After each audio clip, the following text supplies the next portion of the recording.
Extremely sorry to disappoint.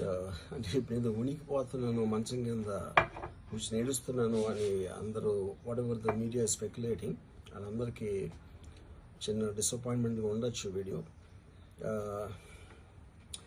ఇక్కడ point ఏంటంటే, I just want explain the whole concept. ఇప్పుడు నేను ఆల్మోస్ట్ ఒక 1 year బ్యాక్ ఏదో ట్వీట్స్ పెట్టాను అనే ఎలిగేషన్. ఆ ట్వీట్స్ ఎవరో మనోభావాలు దెబ్బతిన్నాయి.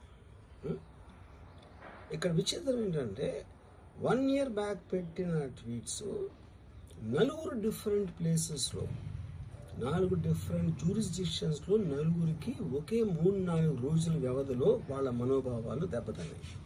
వాళ్ళు ఆ పరంగా కంప్లైంట్ ఇవ్వడం, కేసులు పెట్టడం జరిగింది. ఇక్కడ పాయింట్ 1, ఎవరి మీద అయితే నేను పెట్టానని వాళ్ళు చెప్తున్నారో వాళ్ళకి లేదు, ఎవరో థర్డ్ పార్టీ, అసలు సంబంధం లేనివాడు.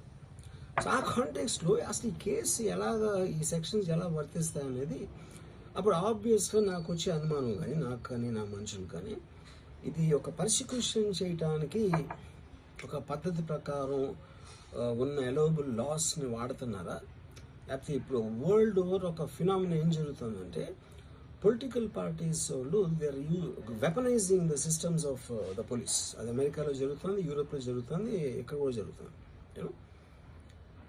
అప్పుడు నేను ఏ ఒక్క వ్యక్తిని, ఒక పోలీస్ ఆఫీసర్ని కానీ, ఒక పొలిటికల్ పర్సన్ కానీ నేను బ్లేమ్ చేయట్లా.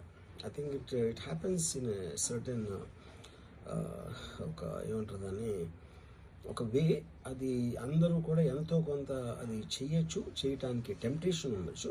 But eventually there is the law of the land which will take the final call. So అది that I completely agree, believe in that and I abide by that as a citizen. So ఇప్పుడు ఇక్కడ జరిగింది ఏంటి, నాకు ఒక notice వచ్చింది, నేను ఒక రిప్లై ఇచ్చాను, ఫలానా చోట ఫలానా తారీఖు నేను వస్తాను.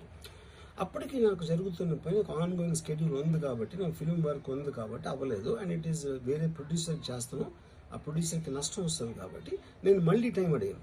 ఇదేంటి కేసు, ఇదేం అర్జెంట్ కేసు అంటే 1 year తర్వాత ట్వీట్ చూసిన అతనికి 1 weekలో అన్నీ అయిపోవాలనేది ఏమన్నా మీనింగ్ ఉంటుంది అసలు దానికి? So which basically means it is being done for purposes other than the urgency of the case. ఇప్పుడు అర్జెన్సీ ఆఫ్ ద కేసు అంటే మీరు మర్డర్లు గేడర్లు ఇన్ని జరిగి సంవత్సరాలు తీసుకుని